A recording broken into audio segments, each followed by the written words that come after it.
નમસ્કાર દર્શક મિત્રો, કરુણા ટોક્સમાં આપનું સ્વાગત છે. વંદે ગો માતરમ. દોસ્તો, કરુણા ટોક્સમાં પુસ્તક સંગ મૈત્રી એવી એક નવી સિરિયલ શરૂ કરી છે. તમે કોઈ સારું પુસ્તક વાંચ્યું હોય તો એ પુસ્તક વિશે અમારા સ્ટુડિયો ઉપર આવી અને સમીક્ષા કરી શકો છો, સકારાત્મક વિચારો તમારે આપી શકો છો. તો આપ સૌને પણ ખુલ્લું આમંત્રણ છે કે આપ સૌ પુસ્તક સંગ મૈત્રીમાં એક સારા પુસ્તકની સમીક્ષા કરવા માટે આવો. આજનો એપિસોડ હવે સાંભળો. જીવનની પાઠશાળા, સંપાદન અને સંકલન શ્રી અલ્કેશ પટેલ અને પ્રકાશન અરુણોદય પ્રકાશન, અમદાવાદ.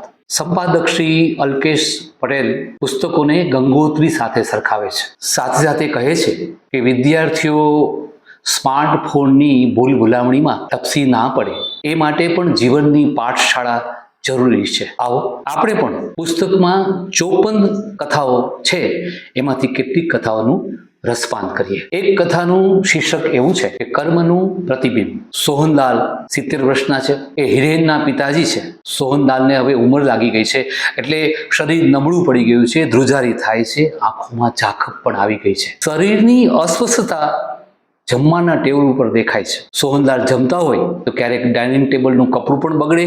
જો પ્રવાહી પીતા હોય તો એ ઢોળાય પણ ખરું. એના પુત્ર અને પુત્રવધુ એટલે કે હિરેન અને મીરાને એના પુત્ર અને પુત્રવધુ એટલે કે હિરેન અને મીનાને આની અત્યંત ચીડ હતી. સોહનલાલનું આવી વર્તન તેમને ગમતું નહીં.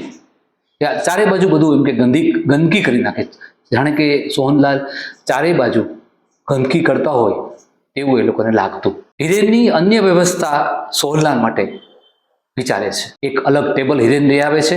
સોહનલાલ એટલે કે એના પિતાશ્રીને ત્યાં જ જમવાનું. સોહનલાલની તબિયત તો અસ્વસ્થ છે જ. હવે પહેલા જેવું રિપીઝન અહીં પણ થતું જ.